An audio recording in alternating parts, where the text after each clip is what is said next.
Well, good afternoon and welcome to Live Impact News here on 13 News Now Plus. It is 1 o'clock p.m. on a Friday. Now, the People's producer, Nia Campbell, she might not love Fridays. Meteorologist Hunter Forrest, he might not love Fridays. You got to take that up with them. But myself, Connor Reel, I love Fridays and I'm thrilled to be here with you guys on a Friday. Nia, Hunter, what's with the Friday hate? I love Fridays. I don't know what you're talking about. Did I get that wrong? Yes. Oh, I thought you guys put on the survey that you preferred Tuesdays. I actually hate Tuesdays. Okay, so we have a full studio of Friday support. Now it's another. Go ahead, Hunter. Sorry, I was just gonna say I've never hated a Friday day in my life. Okay, you're good. I'm actually naming my firstborn Friday. I'm glad Friday Forced. Friday Forced. Okay, Friday Forced in the building. We look forward to that. Middle name Saturday. Friday, Saturday Forced. It really flows And right I'm off the tongue. Changing my last name to Sunday. Friday, Saturday, Sunday, presented by Hunter Sunday, who is here to give us our weather Not forecast. changing my name. Now, before we get to your name change, which obviously is big news around here, we want to make sure we also note that it is no longer April. Now, I, for one, love the month of May. I do not any longer want to assume your guys' feelings, thoughts, and emotions. How much do you love May? May is my third favorite month. Do you want to do your thing? It's gonna be May. Yeah, very nice. Okay. Okay, can we take Hunter full? No, it's okay. Okay, that's okay. All right. Whoa.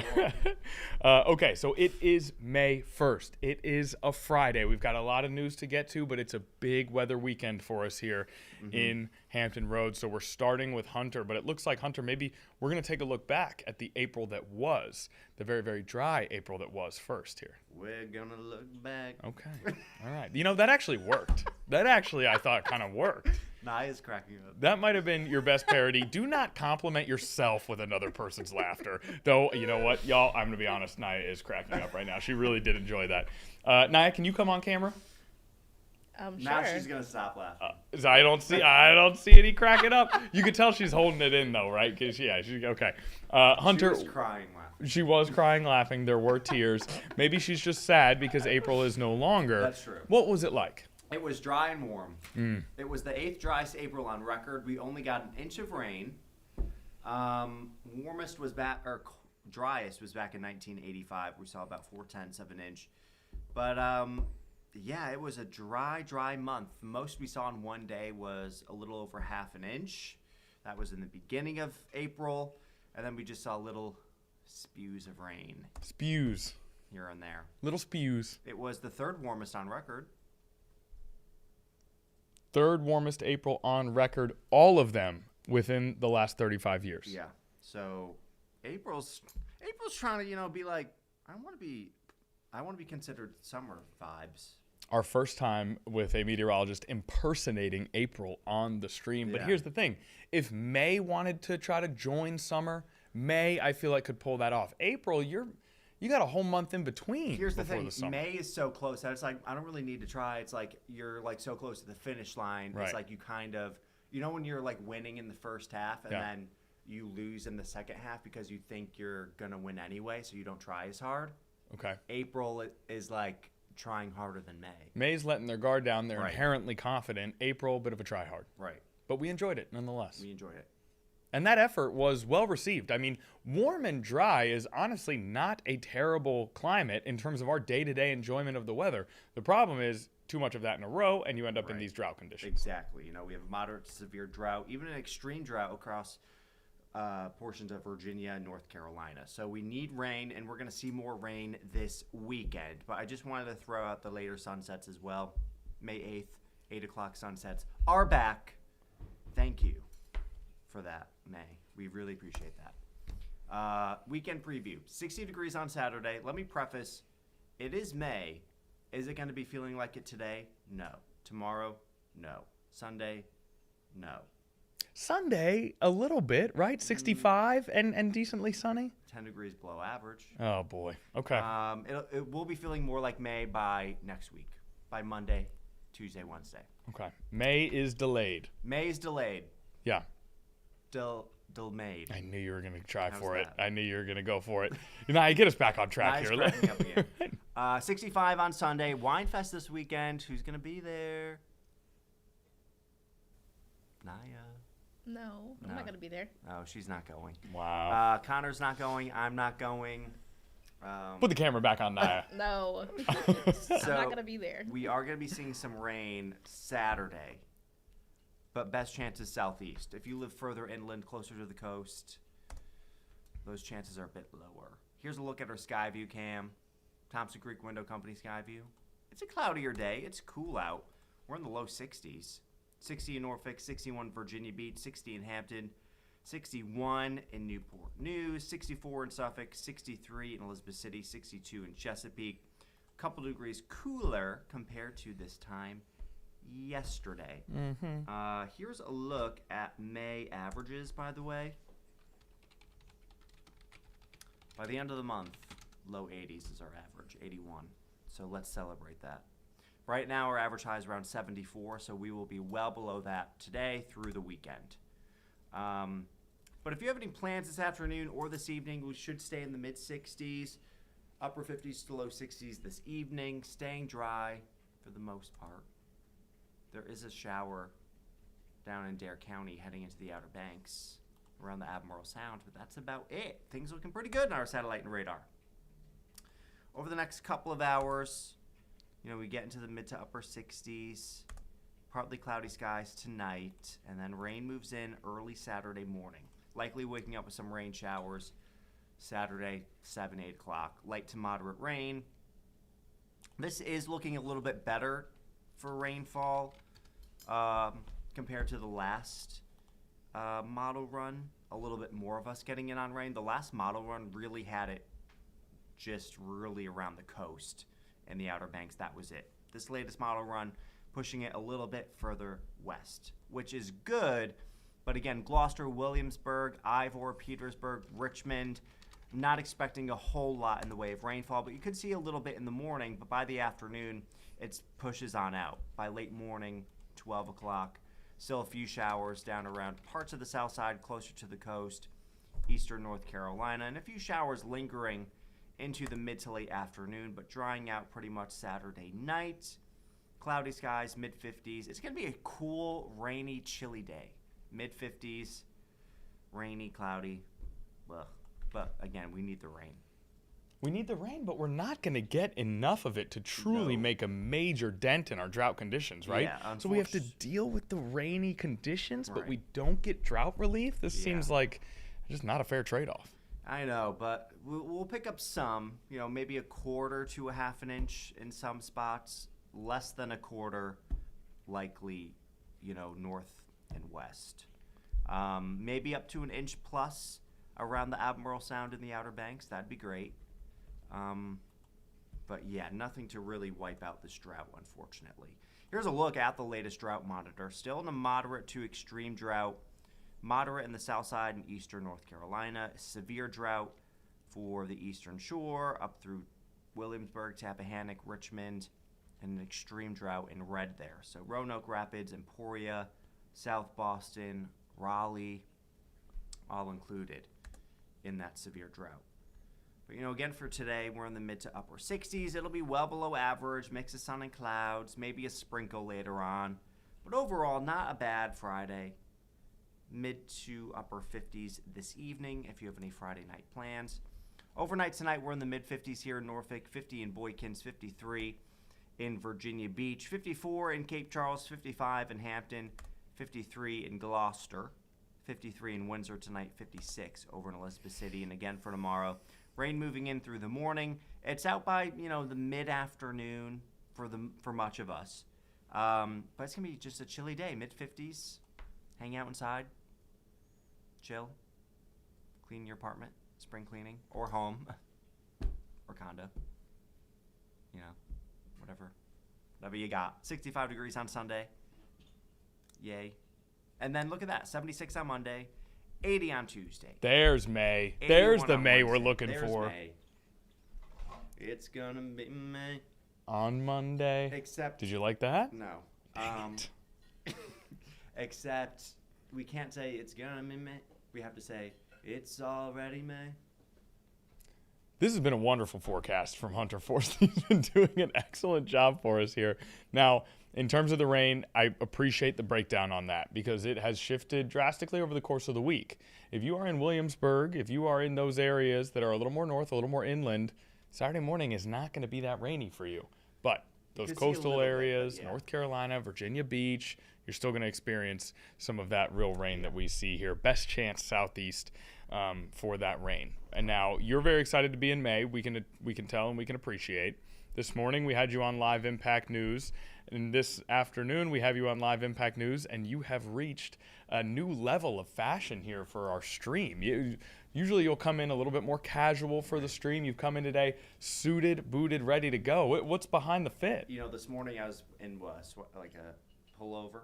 Yeah, a nice pullover, but a pullover nonetheless. That was before the noon show. That was 10 o'clock this morning. Right. I like to get my morning ready comfy. Okay. And then I had to get ready for the noon show, and I just had it. Unfortunately, I can't wear a pullover. And you'll be in the 4 o'clock, so you want to kind of keep the suit on. The noon ended. The People's producer, Naya, runs on over to the studio. I was like, Hunter, please, can you come on our stream? Please, please, please. And I was like, of course. 4 pleases. That's nice of you, Naya Campbell. And she was like, that is not how it is. I did really not kind of you. Beg and plead. When you get to the front of the line at Winefest, do you also have a lot of pleases and a lot of I've gratitude? never been to a wine fest. I've never been. Not going, never been. But I do have a question. Oh. Did you already time it out, like what the weather's going to be looking like tomorrow? On the FutureCast? Mm-hmm. Yes. We did. Mm-hmm. Sorry, I was locked in over here. Well, that's because we got a lot going on here on Live Impact News, and we have got a couple of breaking news stories coming up here. We appreciate Hunter Force for being in the studio with us, as always, looking crisp. We are going to go to a brief commercial break here. When we get back, we have a couple of live events that we want to keep an eye on, but we also have some things from earlier in the day, even earlier in the week, that we need to revisit. We'll be right back.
Okay, welcome back to Live Impact News here. Now, we had an abrupt ending to our weather forecast because we did want to get to some breaking news that we have happening here. Now, this can be a little confusing in terms of the headlines. This is occurring in Minnesota, but it's happening in Virginia, Minnesota. That's actually a place in Minnesota.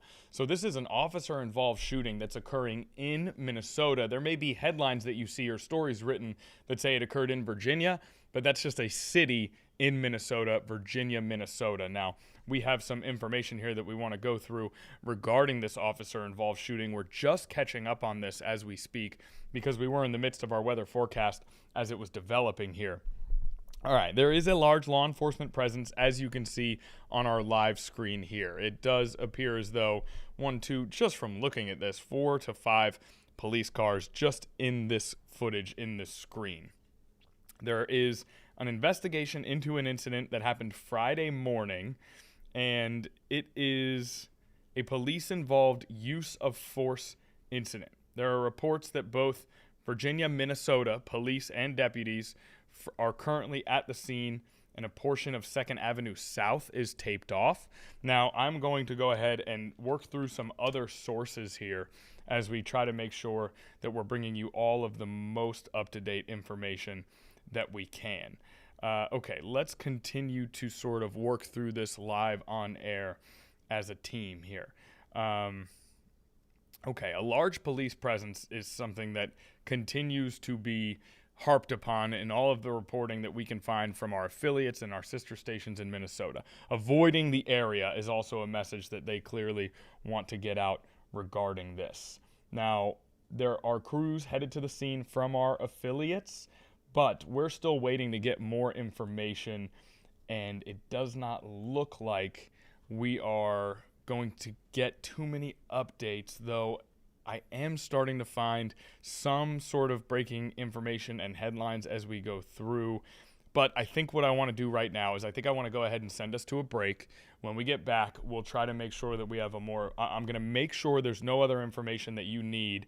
And so we're going to take a commercial break. We're going to check on this situation a little more in depth. Then when we come back, we will either continue with details that we find or we'll go to other news. We want to make sure we continue to sort of put a focus on the fact that this is occurring in Virginia, Minnesota, not Virginia, the state. So again, we don't want people to see these headlines, wonder why we're not covering it as closely as we would with something that happened in our viewing area. This is Virginia, Minnesota, where this shooting has happened. So let's go to a break. I'm going to make sure there's no more pertinent information that we need, and then we'll come right back and we'll continue on with our show. All right, we'll be right back.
Okay, guys, we're back here on Live Impact News. We have a better sort of foundation of what we're working with here in Virginia, Minnesota. I apologize once again for sort of our haphazard approach to that as we were trying to gather more information. Now, KARE 11 is one of our sister stations here, so I'm going to go through a large portion of their reporting in order to get you up to speed on what is happening here in Virginia, Minnesota. Now, the Minnesota Bureau of Criminal Apprehension is investigating a use of force incident in Virginia that would have happened today, this morning, Friday morning. Now, Northern News Now out of Duluth, Minnesota is reporting that an officer, quote, may have fired their weapon.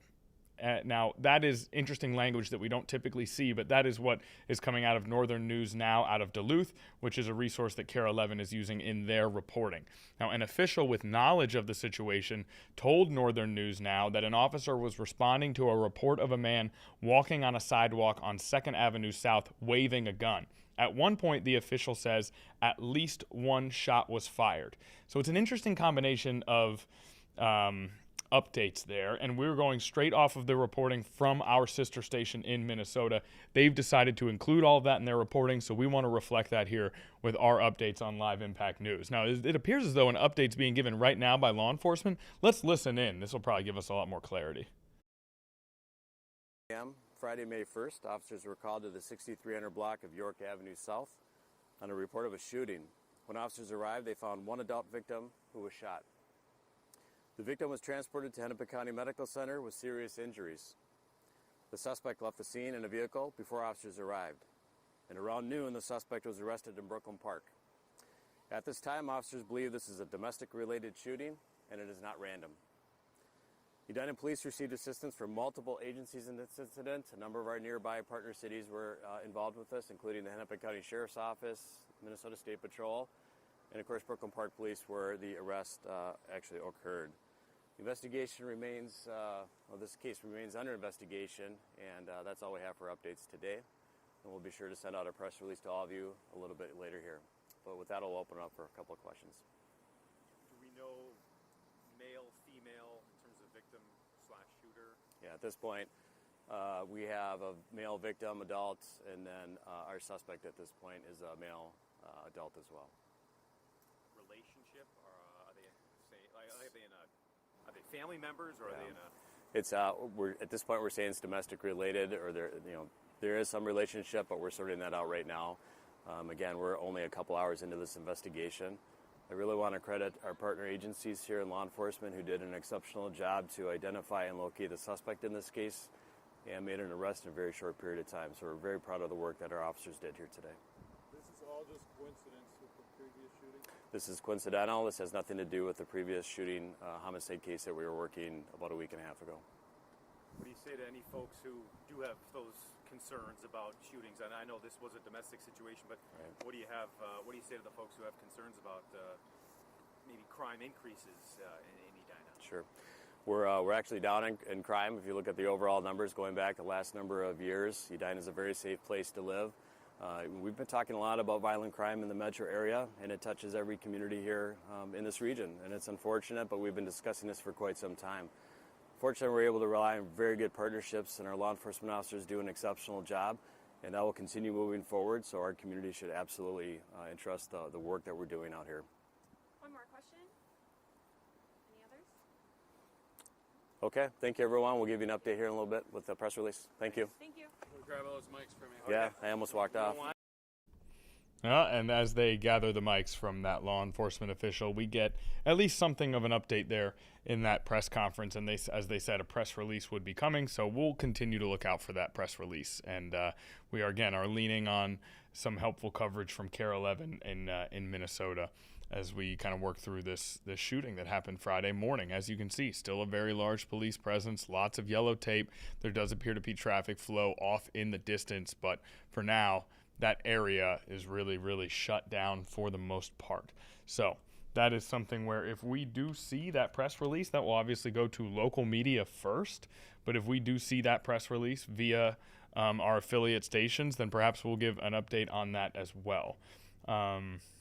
We continue to make sure that you are completely up to date with everything that you need. Yeah, and they're told no officers were hurt So that is obviously a critical part of any of these investigations. Okay, that'll do it for our coverage of that for the time being. We have plenty more that we want to get to here. We're at 1:25 p.m. Let's take another commercial break. When we get back, we're going to get into some rallies that are specifically scheduled for today. May Day rallies are taking place, and we're going to hop in live and listen to one of those when we get back.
Okay, welcome back to Live Impact News here on this Friday afternoon. And as you can see on the screen next to me is a live look at May Day protests. These are protests, or rather rallies, maybe protests and rallies that are happening in various places around the country, and I do believe even around the world, as that first day of May has provided many with the opportunity to get out and demonstrate. Now, what are they demonstrating for? Well, let's work off of some Associated Press information that we got here. These are this is indeed worldwide. The tagline for this Associated Press article is actually Paris, and their activists, their rallies, their protests that are calling for peace, higher wages, and better working conditions. Now, all of this is in line with a start to 2026 that has included rising energy costs, affordability issues, and of course, the war in Iran, and those things are not separate from each other, all related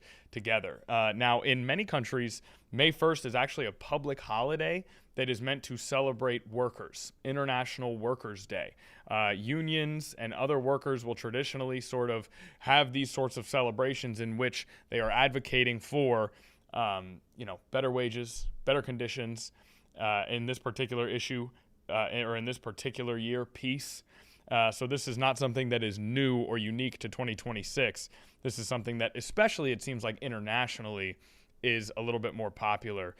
This lists many European cities, Seoul, Sydney, and Jakarta, all as having participated in this May Day celebration, in these May Day celebrations, as we continue to sort of be in a up and down situation when it comes to gas prices and the economy in general that oftentimes seems to fluctuate based on the status of the war in Iran. Now, this week, we have seen continued conflict over the Strait of Hormuz and the subsequent United States blockade of Iranian ports, but we still have had a ceasefire when it comes to attacks on land that has actually held relatively steady this week. There has been no further attacks between Iran and the United States throughout the week. So that is something that many may point to as a positive outcome as far as this week goes, with progress on a more permanent end to that war. Now, we did have word from President Trump today that the war is over.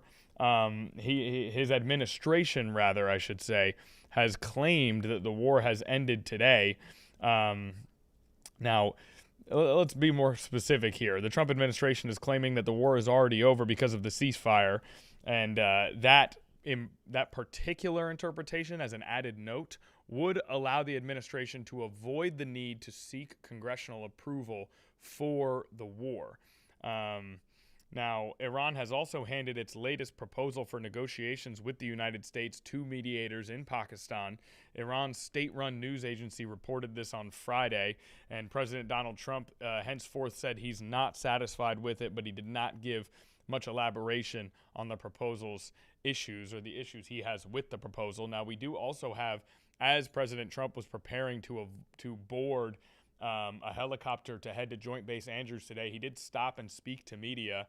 It's some sound that we actually do have here that we will go to a touch later in the stream. For the time being, earlier there were more May Day rallies going on live earlier, and there was actually sort of a vocal demonstration. So this might give us a better idea of what's being advocated for more specifically. Let's take a listen to an earlier May Day rally, as we just spent time with a current May Day rally. They're obviously happening throughout the country and the world. Let's listen to what was being sort of chanted, shouted, advocated for this morning. We made this place, we built it, it's ours.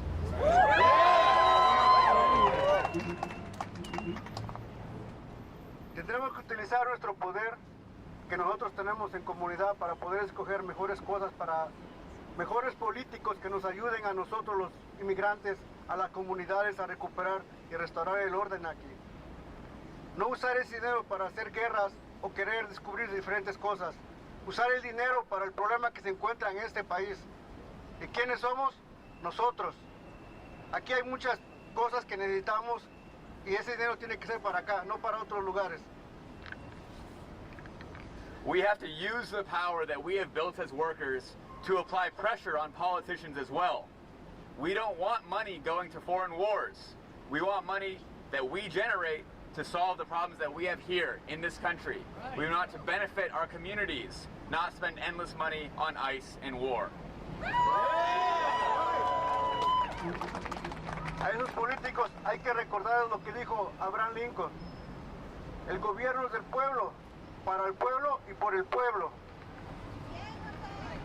You got to remember the words of Abraham Lincoln here, which is that government is by the people and for the people, nothing else. Yeah.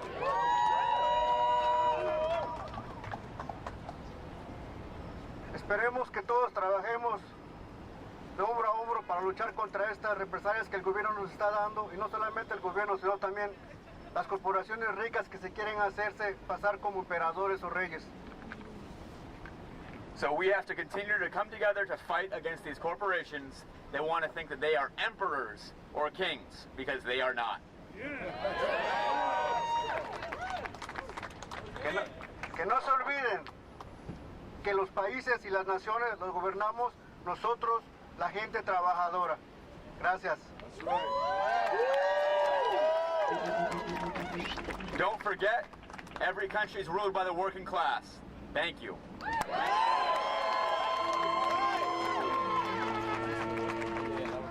Take this though.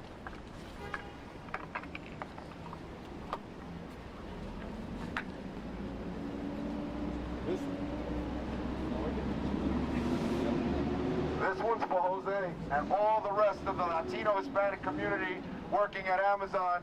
So just repeat after me. This isn't going to be that hard. When I say que queremos, you say justicia. When I say cuando, you say ahora.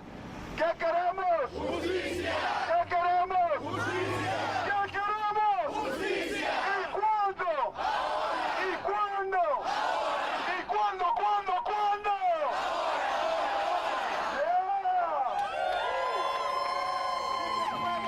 ¡Sí se puede! ¡Sí se puede! ¡Sí se puede! ¡Sí se puede! ¡Sí se puede! ¡Sí se puede! Let's go! All right, we are nearing the end of take a march. I just want to let everyone know it's a little bit of a change of plans. It's not that different, but we actually, in order to keep the location secret, we set Jeff Bezos' penthouse. We're not going to Jeff Bezos' penthouse. In case you guys don't know it, there is an AWS headquarters not too far from here. So we're gonna go make some noise and let the people know that are the corporate elite there, that even the workers in that building are not happy making technology for ICE and for Palantir. So when the time comes at the end of this rally, I want you guys to look around for 1 second. If the marshals could raise your hands, you're gonna find. Okay, so that is from Washington, D.C. earlier today. We just had a live feed pop up with another May Day rally, this time in Los Angeles, where they also have someone at the podium. This is live currently, so we're going to go out to L.A. and listen in on this May Day rally.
I don't hear y'all. Make some noise. Woo! Now it's my honor to present the president of the LA Federation of Labor, Yvonne Wheeler. Good morning, sisters, brothers, and siblings. It's labor in the house. It's labor in the house. Happy May Day. This May Day we stand in a proud tradition of working people who over 140 years ago fought and won for the 8-hour workday. They won, fought, and won the 8-hour workday. They didn't wait for change. They organized, they mobilized, and they demanded it. And because of their courage, we know that progress is never given, it is won. But today our fight is not over. This is International Workers' Day, and we're fighting for more dignity, more fairness, more opportunity, and a real chance for working families to thrive. Because under this administration, too many working people are being pushed to the brink. The rising cost of living is stretching families thin, while policies continue to target and divide communities, especially in our immigrant communities. Our immigrant communities are not outsiders to this story. They are at the heart of it. They are workers, organizers, caregivers, builders, and leaders. They are the backbone of our economy and the soul of our movement. And yet, we're witnessing fear where there should be freedom. We're witnessing families forced into the shadows. Okay, we're back here in the studio after listening in on that rally. We have another live rally in a different part of the country, and we had the rally in Washington, D.C. this morning that we just heard from. We've talked about how many of these rallies are focused on issues tied to the war in Iran. This particular rally that we just heard from, a lot of discussion about immigration enforcement and ICE in their communities. So a whole litany of issues being protested against, rallied against in various May Day celebrations around the United States and the world. And again, in many places, May 1st is a public holiday to support International Workers' Day. So that may be some of the genesis of where these originated as sort of a more common practice to rally and protest on this day. We'll continue to monitor those protests. It's very likely that over the course of the stream we visit in on those again. For the time being, though, we're going to go to break. When we get back, President Trump addressing reporters on his way out of the White House today. Obviously, the war in Iran, a topic that has been very much on sort of his mind as well. So we'll see if he has any updates on where that stands, as he announced earlier today that the United States had in fact won the war in Iran. Or excuse me, I keep saying he announced that. The Trump administration is claiming that the war is already over, is essentially what we're working with here. Okay, we'll be right back. I've already overspoken. Stay with us.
All right, we're back here on Live Impact News. Let's go straight away to the president's comments from earlier today as he exited the White House to head to Joint Base Andrews. Left, essentially, and they want to make a deal, but I'm not satisfied with it. Why are you not seeking congressional approval to extend it? Because it's never been sought before. There's been many times, and nobody's ever gotten it before. They consider it totally unconstitutional. But we're always in touch with Congress. But nobody's ever sought it before. Nobody's ever asked for it before. It's never been used before. Why should we be different?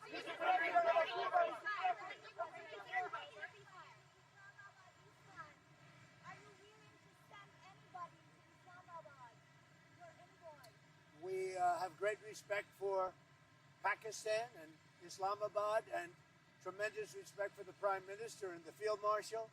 And they're working with us. They continue to work with us. But the trip is a very long one, and we're doing everything in terms of negotiating right now, in terms of the negotiation telephonically.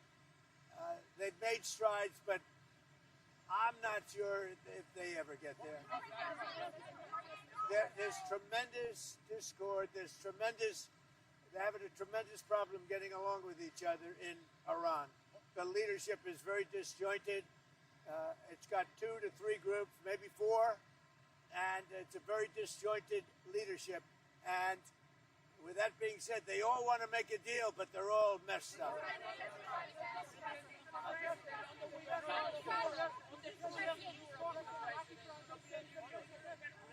I spoke with the winner, a very good man. As you know, I was very strongly in favor of him in Iraq. And we had a long conversation yesterday. I congratulated him. He won, and with our help, he won, and we want him to do very well. And I told him that the United States is with him all the way. It was a great victory. The new head of Iraq is somebody that we support very strongly.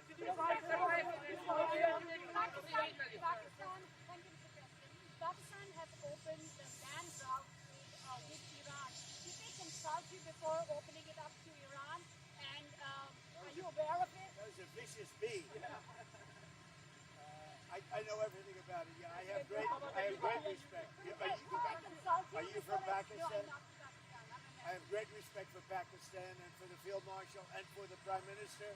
Yeah, I know that. On the European Union yesterday, you talked about Italy and the withdrawal of troops from Europe, from Italy and Spain. Can you clarify with your words? Well, required for epic fury that there are people in the White House who are starting to worry about our inventory of bombs and missiles. Are you worried? No, we have more than we've ever had, actually.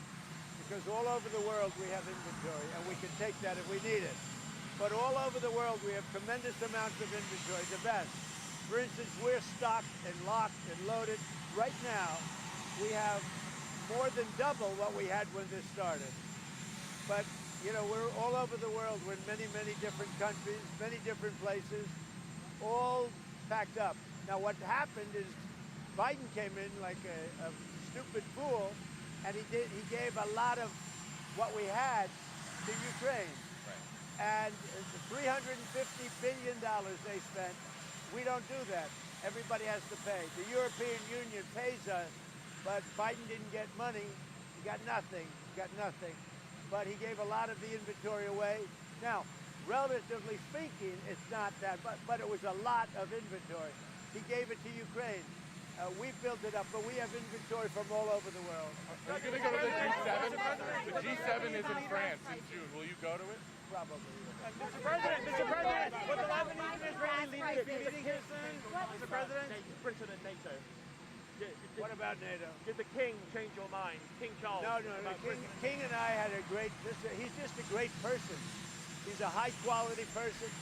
I love the job he did in Congress. He actually got the Democrats to stand. He's a wonderful person. She's a wonderful lady, a wonderful queen, and we had a good time. Mr. President, will the Lebanese and Israeli leaders be meeting here soon at the White House? Yeah, they're going to be coming. And President Trump, when you go to this is going to be your first big public event since somebody tried to kill you on Saturday. Do you feel safe going to something like this today? I don't even think about it, Peter. You still support a pardon for Pete Rose, sir? Oh, I think Pete Rose was great. I think Pete Rose should have been in the Baseball Hall of Fame a long time ago. A long time ago before his death. I think baseball did a great disservice by not respecting his achievements on the field. He was a great player. I knew him. Mr. President, well. sir. He was a great player. Will you pardon him? It seems like you're happy with your blockade and you don't have to restart the war or you don't have to make a deal. Is that correct? Are you happy with the blockade? The blockade has been unbelievable. Powerful, 100%. It's been actually unbelievable. If we left right now, we had a great victory, but we're not doing that. So you don't have to do we're anything else? negotiating with them. Their teams are unbelievably disjointed, but we are negotiating. Mr. President, the NASDAQ and the S&P 500 posted their biggest monthly gain since your first term, sir. Can you talk about what this means to you, the stock market performance, and do you believe that this is going to continue throughout the rest of your term? Thank you. The stock market is hitting record numbers. We have more people working in the USA today than we've ever had working, as you know. It's in many ways. Now, when this war ends, gasoline and oil and everything is going to come tumbling down. But right now, as of this moment, the stock market has hit record highs. We have more people, again, working in the United States today than at any time in the history of our country. We are really doing well. Now, gasoline's high. Other prices are way down, but gasoline's high. But when this is over, you'll have a world without a nuclear weapon with Iran. If you allow Iran to have a nuclear weapon, the world would be in great jeopardy. So it's not going to happen. As soon as the war ends, the gasoline prices will come down. Now, sir, you're going down to the villages. You're going to be talking to our seniors. You've delivered for seniors, no tax on Social Security, most favored nations. Can you talk about everything that you've done to help our senior population, sir? I will be. Well, no tax on tips. We have the largest tax cuts in the history of our country also, and regulation cuts, and it's one of the reasons we're doing so well. So we have no tax on tips, no tax on Social Security for our seniors. We have no tax on overtime. And you know, something that nobody talks about, if you buy a car, if it's American-made, you get a deduction on interest for income tax purposes. But Mr. President, And by the way, very importantly, right over there, the greatest, you're going to have the greatest ballroom ever built. It's on time, on budget, and it's doing great. And Mr. President, you're going to be hosting the first ever UFC fight at the White House in 45 days, sir. Can you preview the event? Can you talk about the card and what this will mean? They have some of the greatest champions in the world. The arena, they're going to start building it over the next week. It's right here. It'll be about 5,000 seats. They'll have 100,000 people down by the ellipse with screens, and it's all free. It's going to be great. I got to go. Thank you, sir.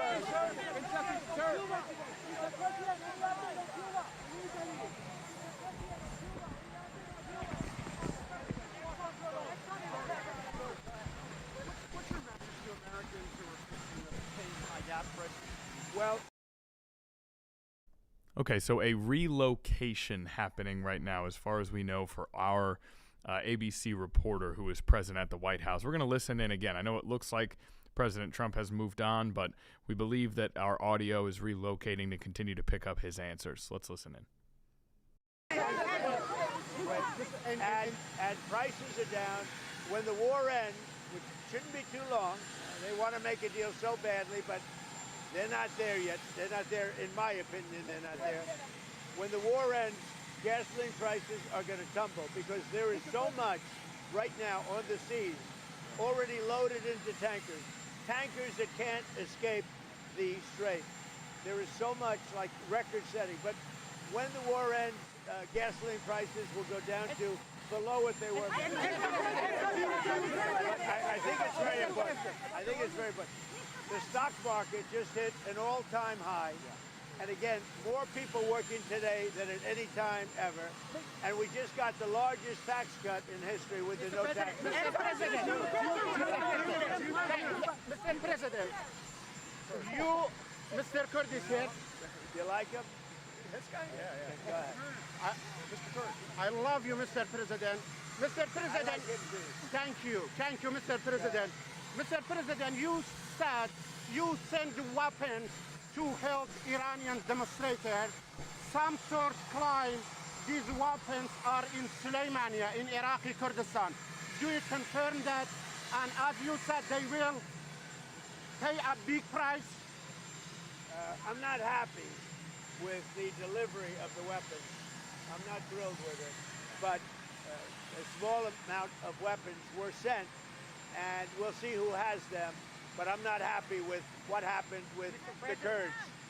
The Kurds did not deliver the weapons like that. Chevron are refusing to increase oil production, Exxon and Chevron. What do you say about that? We're doing great production. We're producing more oil right now. That's the other thing. We have more oil production right now than any time in history. And if you take a look at the ships, they're all coming up to Texas, Louisiana, Alaska. Did you see the line? What do they call it? The Tango.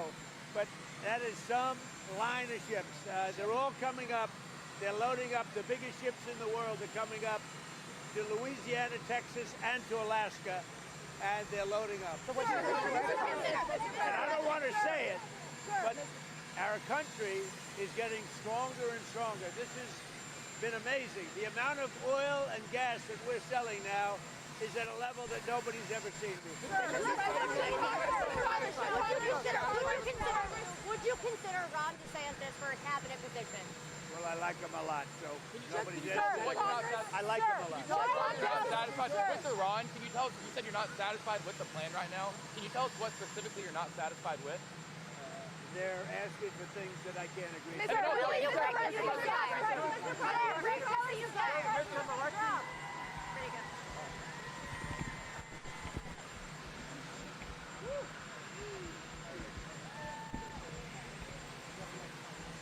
Okay, that'll do it right there for our sound from President Trump, touching on a number of things. Now, you heard, I have reporting here from the Associated Press that says the Trump administration at this point in time has been saying that the war is over, right? So, claiming that the war has been terminated, things of that nature. You also heard words from President Trump right there indicating we're close and things like that, right? So there continues to be mixed messaging coming out. I just wanted to make sure I acknowledged that. But touching on a number of different things, including that proposal from Pakistan, they did mention in particular, he was asked if they'd be sending people to Islamabad for more negotiations. He said that's still happening right now by telephone. Then he said they're making strides, and it seemed to me like he said that they may never get there. So a lot of different messages coming out about the potential end of the war in Iran. But for now, there is a ceasefire in that situation. Okay, let's take another break here. When we get back, we've got a live event that's actually coming up right here in Hampton Roads that is a workers' rally in Norfolk that one of our reporters, Layla Cox, is actually there reporting from that live event. So we're going to see if we can take that live and showcase Hampton Roads and one of our events happening here in Hampton Roads. In the meantime, we've got a couple other stories that we want to touch on, but first, a commercial break.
All right, we're back here on Live Impact News. Now, our event happening in Norfolk that we've got reporters, boots on the ground at covering has not yet begun, or at least hasn't come up on our live board yet. But we are going to stay local here. We're actually going to talk about a piece of exciting news out of Hampton Roads. The Suffolk Superintendent was named Virginia Superintendent of the Year. Dr. John B. Gordon III will now move forward for consideration for National Superintendent of the Year. Just a massive accomplishment for Superintendent Gordon, and he was also nice enough to sit down with Janet Roach, one of our main anchors here at 13 News Now, which I'm sure you guys all know. One of our leaders here at 13 News Now sat down with Dr. John Gordon and spoke to him about this incredible accomplishment. So let's go ahead and play that interview right now. Yeah. So congrats. Thank you. Thank you. I appreciate that. That's wonderful. Wonderful. Tell me something that you have done in Suffolk, an initiative that you think could be a model for the rest of the region and maybe even state or the country for that matter. Oh, wow. So you're going to ask us to choose one. I would probably say it is developing this K through 12 STEM model. Right. And we got a lot of nice publicity, last year when we started the first elementary lab school in all of Virginia that we put at Booker T. Washington with the STEM Academy. And now, as a part of my budget process, we're expanding that to the middle years program. We're going to have some STEM, basically specialty centers at John F. Kennedy Middle School and Kings Fork Middle School, all to kind of piggyback on what we already have had established with our specialty programs at the high school level. We have 2 nationally recognized Project Lead the Way programs, the biomedical at Lakeland High School, and engineering at Nansemond River. And if you kind of tie in a little bit of the Center for Production Arts, because we really wanted to focus on that part, it kind of ties in as well. So to me, it was always about elementary school should really be about career exploration, right? It's probably a lot more than just people want to be doctors and lawyers, police officers, firemen, and professional athletes like when we were in school. But it's getting them to have just a little bit deeper knowledge of it. And then that bridges into the middle school time, which to me is about career identification. Now that you kind of have an idea of what you want to do, let's see if we can pull back some of the layers and see if this is really for you. And then if you're comfortable with that, based on the courses that students are taking, or if they decide to enroll in one of those specialty programs that I just mentioned, high school level is about career specialization. You're choosing those pathways if you're going to go directly into the workforce, or this also helps you decide you want to go in for what specific major you want to have, in college or university. To me, those things is what we're really proud about in developing that K through 12 STEM model. Yeah, it's all about STEM. And now I guess you'll have to add AI in that some kind of way. Yeah. Mhm. And we have, we've done the professional learning with the Virginia Department of Education with AI. Mhm. We actually try to get ahead of it some with, Yeah. school when we were doing some things because we knew what was coming down the pike. And we try to use AI to really make our staff's jobs a lot easier and more efficient. I know there's some that's shy away from it, but to me, it's not going anywhere. So why don't you embrace it and try to develop ways to not only make it safe, but really to understand how important it can be when it's used properly as a tool. Mm. When you came in 2019, now here comes the pandemic. So you're probably thinking, oh my goodness, I'm not going to be able to do any of the stuff that I want to do. How did you get beyond that and manage to create these things? Oh, it's crazy because and you're right. Like when I first got here, I kind of felt like the infrastructure of SBS was probably around 2011. We had a strong foundation, but I noticed it, like as an example, that our kids weren't being allowed to take their Chromebooks home, right? They were one-to-one, but they were only one-to-one in the classroom. So the very first initiative that we did was created SPS Connect to allow kids to have those reinforcement activities, those programs, taking their Chromebooks home. Ms. Roach, we literally put that in place in January and the pandemic hit in March. Like it was amazing, the timing of it all. And that was something while we were doing that, I talked to our director of technology and said, hey man, let's get in line and order more Chromebooks now. And I was happy that that occurred because, that supply and demand, that list was long. People weren't getting their devices for 6 months, which was then leading into the next school year. And we happened to be lucky and be ahead of the game there. Yeah, oh, excellent, excellent. And how do you navigate, every year you've got to try to get funding, and that's always a challenge. Trying to, what are the arguments that you give when you say we need money for, infrastructure, Mhm. and teachers? Yeah, so our theme is all about return on investment. Like we've tried to show our both state and local leaders that when you invest in public schools, look at what the outcome is, right? And that showed an increase in total number of scholarships that students have gotten from our three high schools. We also take a look when it comes to the infrastructure piece. I put a lot of money into synthetic fields, replacing tracks, just overall extracurricular activities, and part of the reason why our scholarship amounts have went up is because kids now have more pathways to get free rides to school. So you have to show that. And then realistically, I have to provide them some data and some analytics. So I show where Suffolk Public Schools is on teacher salaries. I show where Suffolk Public Schools is on support staff and administrative salaries, because you got to be competitive, at least within your own region. And then I get testimonials, right? I have a student advisory group, Superintendent's Advisory Club, that kind of tells me they're always like the last people I talk to when it comes to making some tough decisions, because who's going to say no to a kid? So I use those quotes that the students are sharing, plus things that we're getting from our staff as real life examples. And then I'll go online and kind of lobby with each one of our faculties and departments in the school where we're giving our budget overview. We do the same thing with school board members. And then our communications and community engagement team will set up a Facebook Live where I share all of the school community. And I basically say, hey, please ask your local council person and the mayor to fully fund Suffolk Public Schools budget. And we've been lucky that we've been fully funded every year. Right, as you already know, we don't have a budget right now while the General Assembly is still meeting. So that kind of makes things pretty challenging when it comes to contracts and really closing out the year. Oh, let's talk about discipline, because you've been in education for a while, so you remember a day when the thought of a metal detector was not even thought of. Right. And just some of the things that we see happening in some of the schools. How would you say Suffolk is handling discipline, and how would you say things have changed over the years? Yeah, I mean, I think we're doing a really good job with discipline. And I think people understand that you have to have a layered approach where everything is supposed to fit together. The metal detectors that you mentioned are supposed to be used as a deterrent, but they're also supposed to be used as a reminder.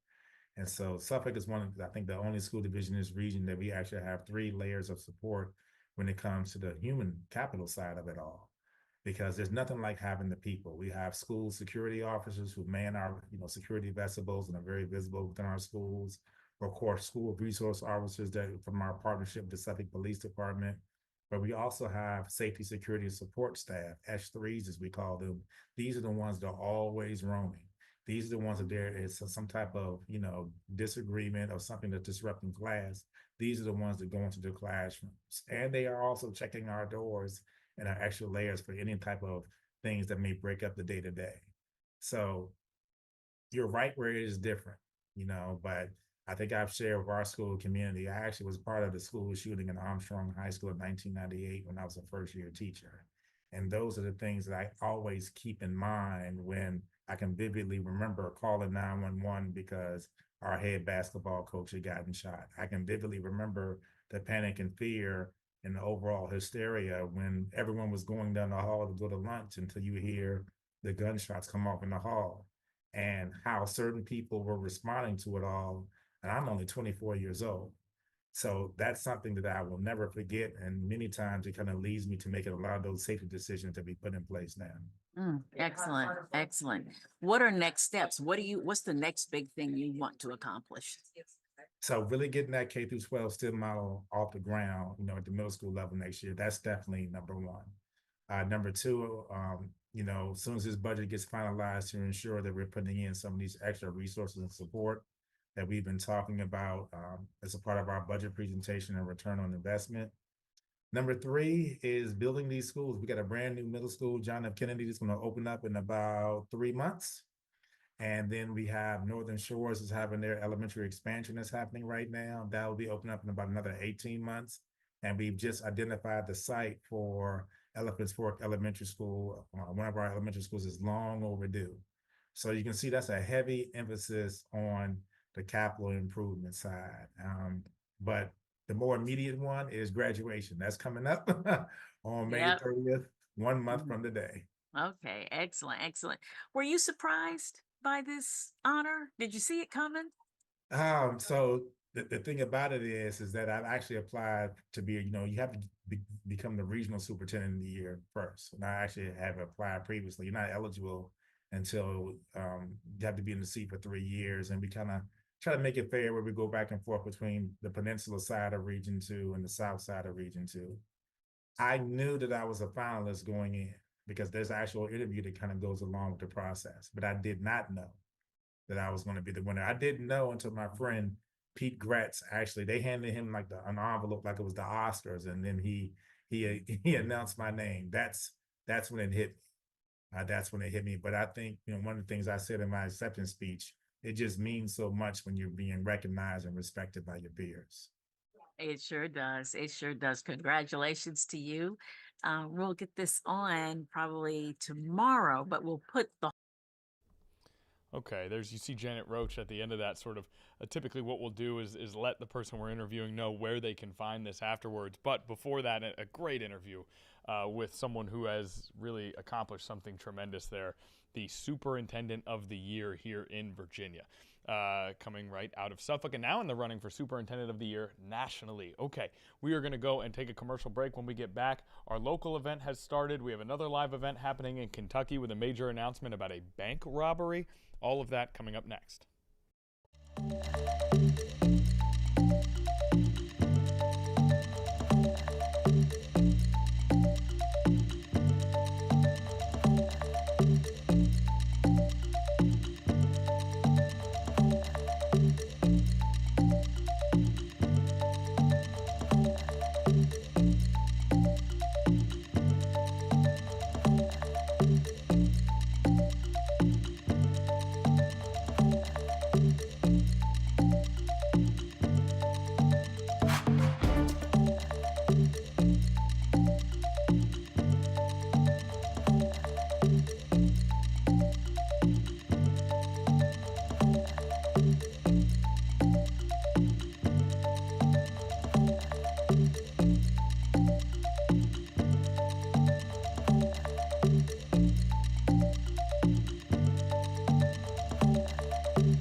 All right, we're back here live Impact News where we are ready to go live to a local event that we have here. This is exciting. Layla Cox is there covering this for our 4 o'clock, 5 o'clock, 6 o'clock newscast. So we are going to make our way out to a workers event in Norfolk, I do believe. Did I get that mixed up there, Nia? Just give me one brief moment here so I can make sure I have my, Norfolk Workers' Rights Rally. Let's go live out to Norfolk, Virginia.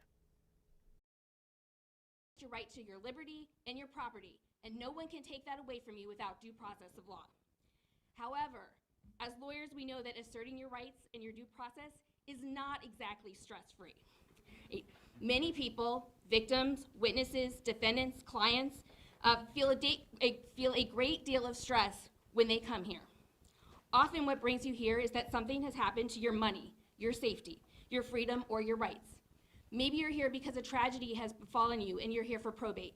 Or maybe you're here because you're going through the worst period of your life and your marriage is dissolving. None of those times is the best time to learn about what we do. It is our hope that by being here today, that when you do come here, and most people do find us eventually, the experience is less stressful and that you feel less anxiety about the process.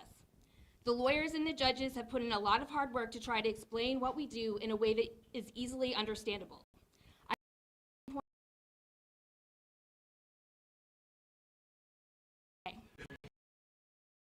The Magna Carta, I promise. Before I conclude, I must thank the Greater Peninsula Women's Bar Association's Law Education Committee, Deb Goodwin, Caitlin Atley, and Christine Wolf. Ladies, it has been a pleasure working on this idea of ours. I want to thank the Chief Judges, Judge Stein, Judge Hoffman, and Judge Overby, for embracing this idea of ours and bringing it to their colleagues. All of the judges from all of the courts have bent over backwards to make this day possible. Danielle Trotman, you've been amazingly supportive in bringing GDC on board.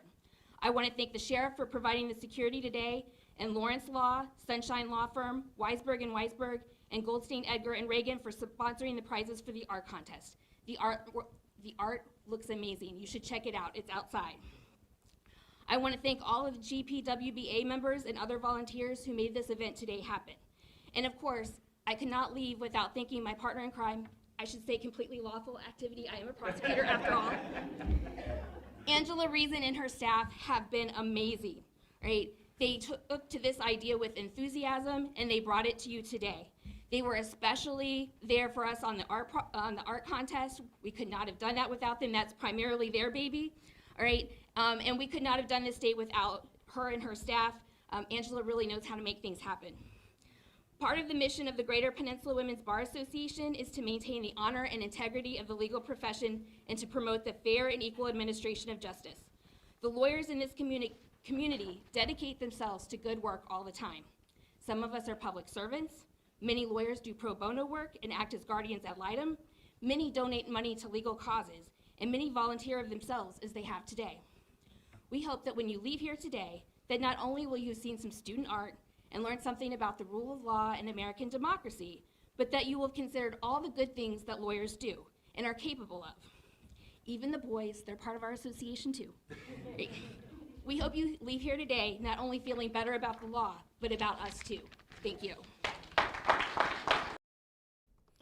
Okay, so a strong statement there, and I unfortunately have to make a correction here. This was 100% a mistake on my part, and I sincerely apologize.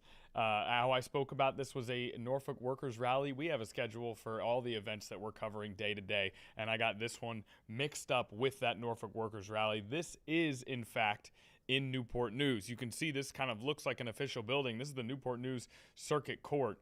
And this is going to be in partnership with the Greater Peninsula Women's Bar Association, the first annual Lifting the Curtain on the Rule of Law and the American Dream Day open house. It's a first for Newport News and the Hampton Roads region. There will be a number of speakers, including Virginia Attorney General Jay Jones, Newport News Mayor Philip Jones, and plenty of others, some of whom you're hearing from right now. So I sincerely apologize for that mistake. I had a schedule mishap. Lifting the Curtain on the Rule of Law and the American Dream, a Law Day open house, a first in Hampton Roads, put on by the Greater Peninsula Women's Bar Association at the Newport News Circuit Court Clerk's office. And here comes Attorney General Jay Jones to the microphone. Let's hear what he has to say. It feels good to be back home, not just in the 757, but in this particular courtroom. As some of you all in this room know, my parents practiced in this courtroom, and as a young kid, I sat right back where you all are, bored out of my mind, wondering why mom and dad dragged me along with them to work, and then many years later ended up practicing in this courtroom myself. I won some cases in here and I lost some cases in here, but I will tell you it's much better to be on this side of the table than on that side of the table. Thank you for having me, Angela, for the invitation. If you know Angela, you know it was not so much an invitation, but a command. And I do what you ask. every single time. But I want to thank you and your staff, who I got a chance to meet just before this event. They work so hard, not just on this, but every single day. They are dedicated public servants. Let's please give Angela and her team a round of applause. And I want to thank the Greater Women's Peninsula Bar Association for having me here today, and I could not do that without recognizing Molly Newton and thank her for her role in this event. And I'm very lucky that I have Molly as a member of my team in the Office of the Attorney General, and I'm so proud of the work that she does every single day to pursue justice and to keep our community safe. And I know there are some others from Team OAG here as well. If you're in the room, please raise your hand. I'm grateful. Thank you. It has been a little over 100 days since I took office back in January, inaugurated as the 49th Attorney General of this great Commonwealth of Virginia.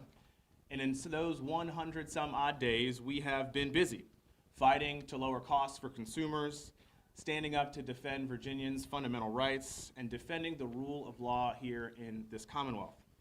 The theme of today's event, as Molly mentioned, is lifting the curtain of the rule of law and the American dream. That hits home for me as I reflect on our first 100 days and look ahead to the next 4 years. It is so easy to get caught up in the rhythms of everyday life. I know each and every one of us do. And we sometimes forget the history that brought us to this very moment. Not long ago, the right to justice and other fundamental liberties were a promise made, but not kept to all Americans. I grew up sitting across the dinner table from family members who were denied the right to vote just because of the color of their skin. I did not understand it then, but I definitely understand it now. And as a descendant of slaves in this country, the right for all people to live their life freely and have access to opportunity is something I hold very deeply close to my heart. And as someone who comes from a very proud family of public servants, I grew up witnessing the dedication and perseverance of those charged with administering justice each and every day. From law enforcement officers, to judges, to the other folks who are so important and critical to this process, I understand the role that they played in my life. And it's the honor of my life now to work on behalf of them every single day. Etched above the door frame in my office in Richmond, the Barbara Johns building, are 3 words: equality, opportunity, and justice. 3 words that guide not just the work that we do, but the way that we do it. In this moment of intense division and political pressure, we ought to take pause to remember the very foundation of our country, the freedoms, the rights, and the protections that are guaranteed to every single one of us. Our democracy and our Constitution are sacred. Protecting the sanctity of these institutions for all Virginians by enforcing and defending our laws and the rule of law sits at the crux of the Office of the Attorney General. My office will always safeguard and uphold the rule of law. And even when the effort is challenging, and believe me, every day brings new challenges, I'm bolstered by the knowledge that everyone in this room, from near and far, stands with us in our commitment to equality, opportunity, and justice. I hope you too are all bolstered by this shared commitment. Through your commitment to public service, you are working to promote justice, maintain the rule of law, and improve the lives of every single one of us here in the Commonwealth. From the bottom of my heart, thank you for what you do, for your dedication, for your commitment, for your energy, for your passion, your conviction, for your willingness to be a part of today. Because while this is yet another law day that we celebrate, now more than ever we take these lessons with us out into the world to continue to make Virginia a better and brighter place. Thank you all, may God bless you, and have a wonderful afternoon.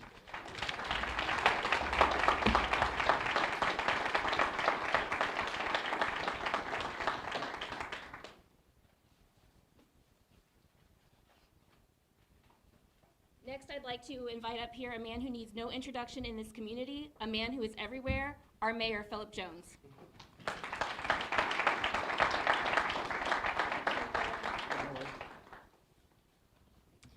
Good afternoon, everyone. How are we doing today? Great.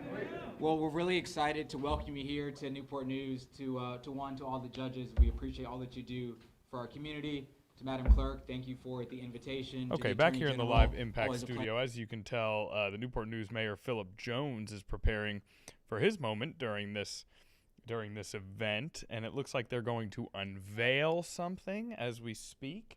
So we're going to keep an eye on this. We wanted to make sure we pop back in the studio briefly here, but we may just go back to lifting the curtain because it looks like they're about to lift the curtain on the rule of law and the American dream. Let's listen in once again. We cut it down, but I'll read it now, okay? Actually, I'll let you unveil it, then I'll read it. I don't want to knock it down. We got it. Here. Hold this right here. Okay, I'll read it here. So the proclamation reads as follows, and I will only read just a little bit of it before I hand it over to the Madam Clerk. Whereas Newport News, Virginia is a city of remarkable diversity and home to people of many backgrounds, culture, and walks of life who have together built a community grounded in hard work, shared purpose, and the enduring belief that every person deserves to be treated with dignity and fairness under the law. And whereas the American dream is only as strong as the justice system that upholds it, and that a community versus ours is made stronger when every person in every neighborhood can access the law, understand their rights, and trust that justice will be applied equally to all. And whereas the Newport News Circuit Court, the Durham District Court, and the JDR Court are opening up their courtrooms to the public today so our community may see firsthand how this is carried out, affirming that in Newport News, the law belongs to the people it serves, and the courts are a place where every single voice matters. Now, therefore, I, Philip Jones, Mayor of Newport News, proclaim May 1st, 2026 as Law Day in the city of Newport News, and encourage all residents to honor the rights and responsibilities that bind us together, affirming that our strength of our city lies in our diversity and our shared commitment to a just, inclusive, and fair society for all. Over to the Madam Clerk.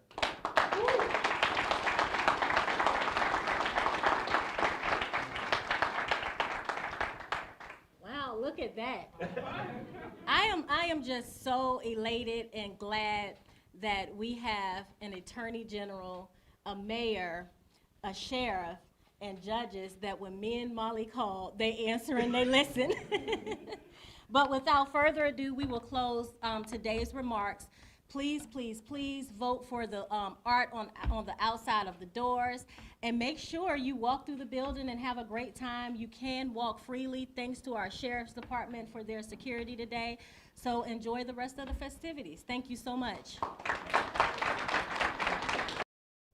Okay, so live in Newport News, a lot going on there. The Attorney General of Virginia in attendance, the Mayor of Newport News in attendance, Angela Reeson, the Clerk of the Newport News Circuit Court, Judge Hoffman, Molly Newton, the President of the Greater Peninsula Women's Bar Association, and it is that Greater Peninsula Women's Bar Association that is a partner in this event, along with the Newport News Circuit Court Clerk's Office.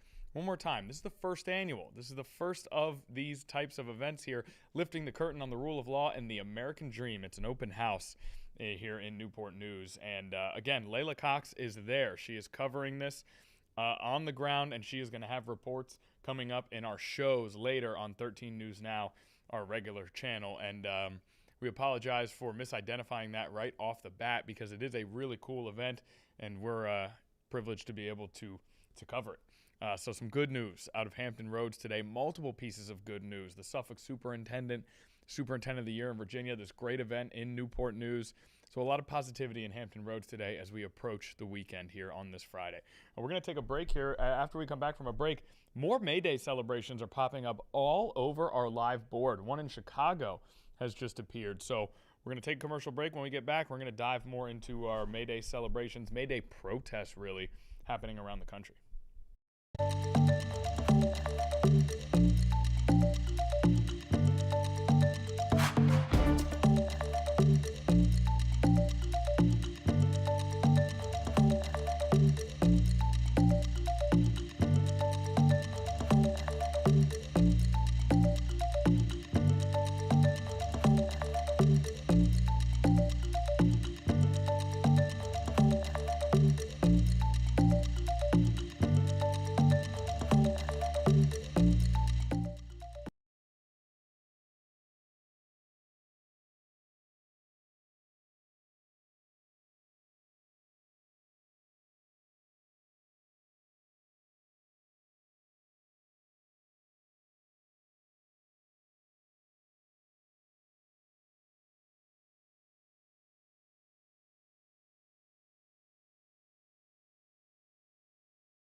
All right, here we are back on Live Impact News again today. It's 2:32 p.m. as we have moved quite swiftly here through this first afternoon stream of May. A little bumpy in the beginning. We had some breaking news. We kind of had a lot going on, but things have really smoothed out as we have had a lot of good news out of Hampton Roads and a lot of protests and rallies around the country for May Day. That's what you're about to see on your screen right now. These are 3 different locations, LA, DC, Chicago, all with what appear to be, from our view, crowded, participatory May Day rallies and protests. This is an international holiday that celebrates workers' rights, and it's become a day of protest, obviously, both around the globe and here in the United States. And it has touched on topics ranging from affordability and gas prices all the way to the war in Iran, and then all the way to ICE and immigration enforcement.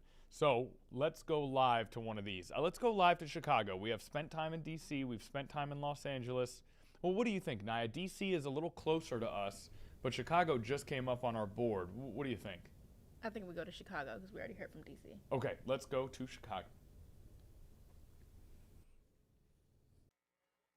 One time for Chicago. Who's schools? Who's city? Who's democracy? Who's country? Let's go Chicago.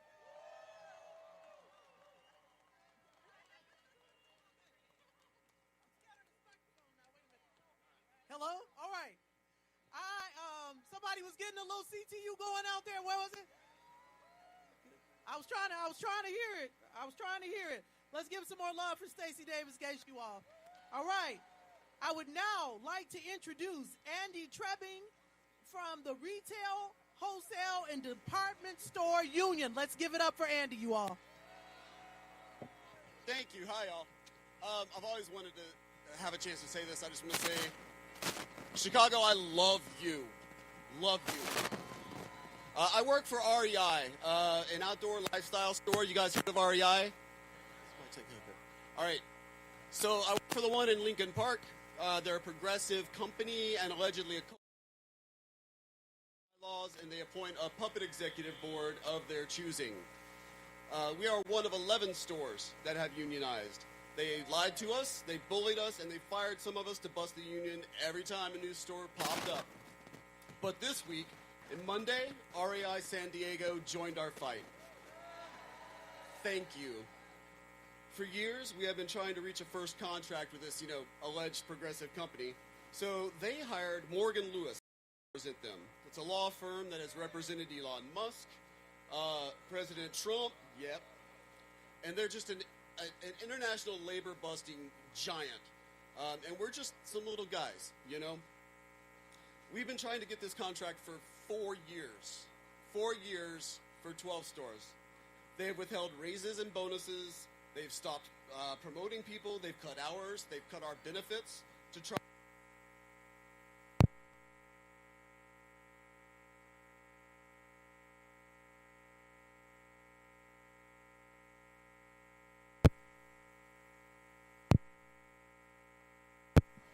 There's one. There's a mic. Sorry, y'all. That's live. That's real live. That's a hot mic. You hear me all right? All right, thank you. Sorry about that. So 2 days ago at the bargaining table, we gave them an offer that was already not enough for our workers, just to try to get them to bargain with us in any kind of good faith. Just trying to get them to move at all. Yesterday, they countered that. They countered with an offer that was an enormous, dehumanizing insult. Okay, we are going to head out to D.C. The audio, a little bit spotty in Chicago, and obviously they're discussing a very specific situation there involving that particular labor situation. So we're going to go out to Washington, D.C. We'll take a listen in there, and we'll continue to hop around these various rallies. United we dream! And I heard of this organization somewhere, Spaces in Action! And we are Casa! You are all the heart and the soul of this movement. Nothing would be possible without your blood, sweat, and tears. Thank you so much. Muchas gracias a todos ustedes, a todos esos grupos que han levantado la voz y que se han presentado hoy. Entonces, vamos a empezar el programa. You know, let's start the program. So with that, we first want to start in prayer. And I'd like to call up Reverend Adimuyawa Pamiduro and Reverend Nelson Furtado Gilliam.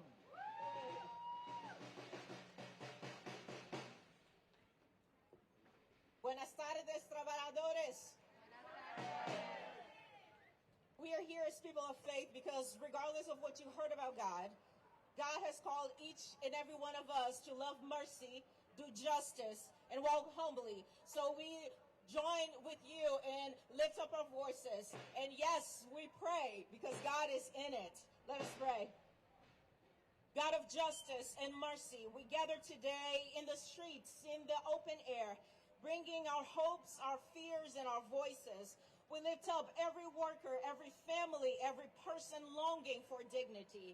We lift up those who feel unseen, unheard, and pushed to the margins. Ground us in courage and guide us in wisdom. On this day of action, where people stand together for justice, fairness, and dignity, May Day DC reminds us that every voice matters and every life carries sacred worth. Give us strength to stand for what is right without losing compassion. Give us boldness to speak truth without losing love. And give us endurance to keep showing up for one another. And now, because I'm from Brazil, I'm going to pray in Portuguese. Deus de justiça e paz, abençoa este povo reunido hoje. Dá-nos coragem para lutar pelo que é certo e amor para cuidar uns dos outros. Que a tua paz caminhe conosco e que a tua justiça floresça nessa terra. Dios de justicia y paz, bendice a este pueblo reunido hoy. Danos valor para luchar por lo que es justo y amor para cuidarnos mutuamente. Que tu paz camine con nosotros y que tu justicia florezca en nuestra tierra. Dios, que este encuentro. Okay, so rallies continue in LA, DC, Chicago, all throughout the country. May Day rallies are ongoing. Now, we're going to take another commercial break here. When we get back, we do have more that we want to cover in terms of today's headlines. For now, though, let's go to commercial.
Okay, back here in the Live Impact News studio. Now, something that we covered very intently this week was first a House committee hearing from the House Armed Services Committee, then a Senate version of that same committee, both with questions for Secretary of Defense Pete Hegseth and General Dan Kane, the Joint Chiefs of Staff. Now, what they were questioning them about, ultimately, the purpose of those meetings was the 2027 budget proposal, which includes a massive increase in defense spending to the tune of $1.5 trillion.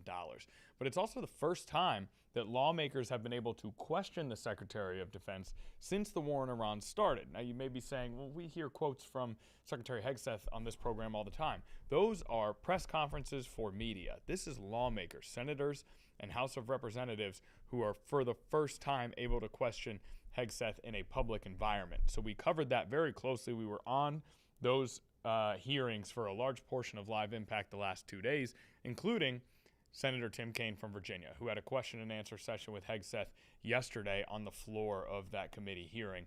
We covered that, and then after that was over, Senator Kaine had a media availability for Virginia press.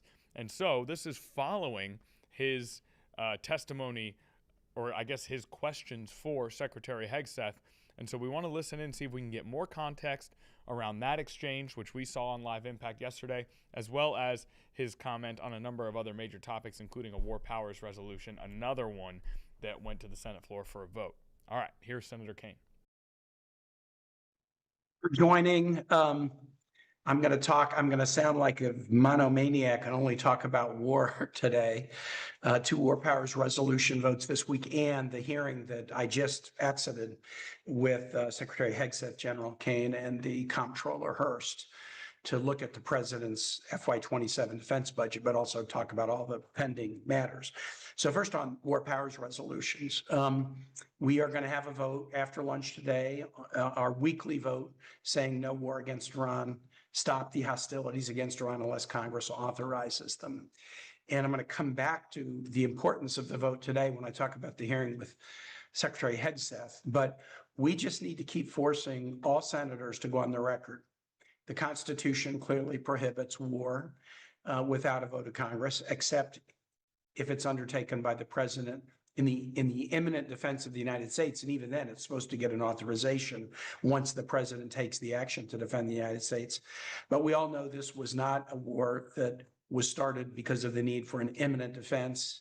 It was exactly the kind of war that the framers believed needed congressional authorization. We've lost 14 troops, hundreds injured. One of those lost, Chief Warrant Officer 3, Robert Marzon of Spotsylvania County, was a Virginian. And we've seen not only significant injuries and dramatic costs of the war to the Pentagon, to the taxpayer, but also the economic effect of this war leading to spiking energy costs. We're now over $1 a gallon increased from where we were paying for gas before February 28. And since Virginians buy 8 million gallons of gas a day, this is a big chunk of money coming out of Virginians' pockets. And as of now, it doesn't really appear that there's much of a plan to try to bring this to a close, but we're going to keep forcing votes in the hopes that our constituents, that our colleagues, our Senate colleagues, will listen to their constituents. I know what their constituents are telling them because I know what Virginians are telling me. This war is not worth it. Another war in the Middle East is not worth it. A war without a plan, without a rationale, without the support of allies, without consulting Congress is not worth it. It's not worth sending our sons and daughters into harm's way, potentially to be killed, as President Trump has decided. We'll keep pressing forward. We had a vote earlier this week on a war powers resolution that I filed that said no war against Cuba, no military hostilities against Cuba without a vote of Congress. I believe that the actions that the U.S. is currently taking against Cuba constitute hostilities or war.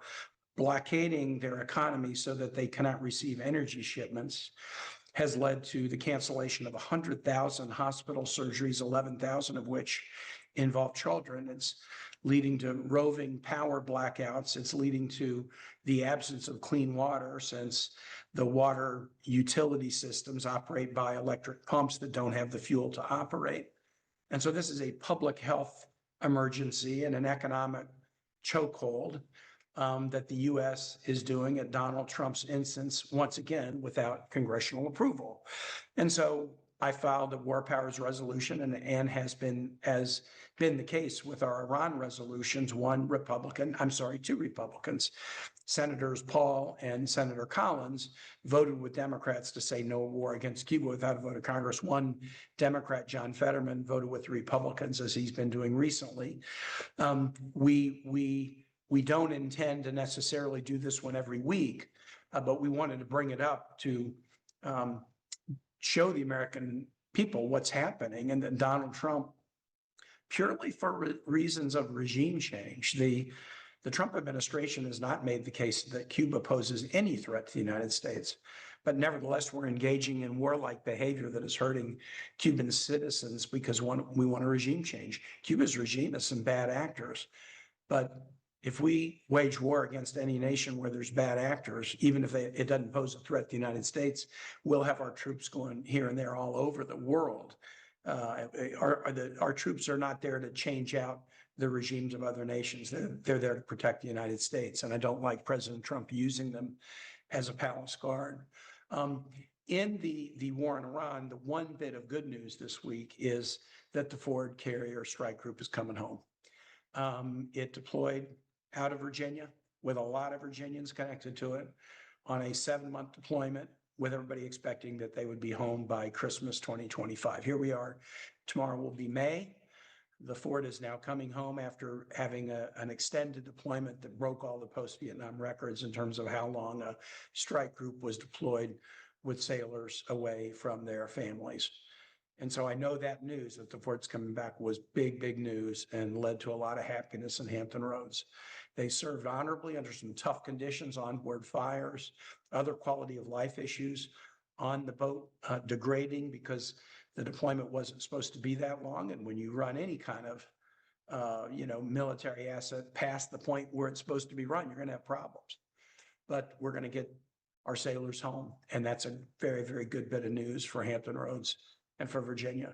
Last thing I'll say is the hearing that we just had with Secretary Hegseth, General Kane, and Comptroller Hurst, the Chief Financial Officer of the Pentagon. A couple of takeaways from it.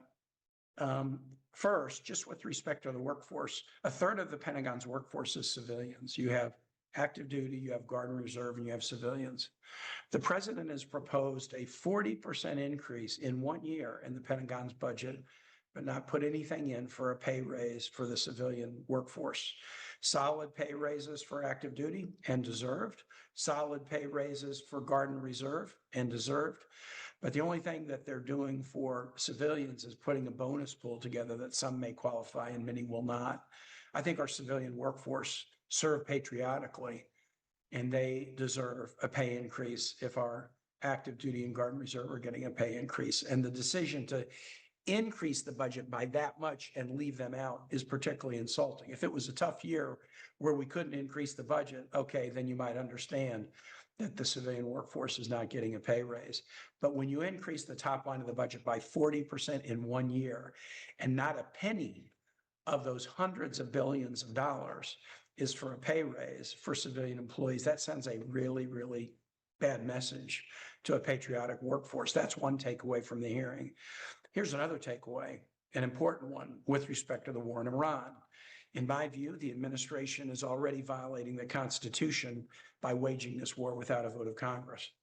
But there's an additional statute, the War Powers Resolution, that says if a president takes the nation to war, and it's contemplated that a president might need to do that for imminent defense without a vote of Congress, hostilities are supposed to stop on day 60.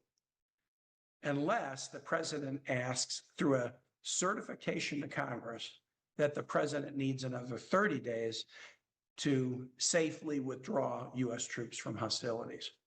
I asked Secretary Hegseth and General Kane, all right, we're right up on 60 days.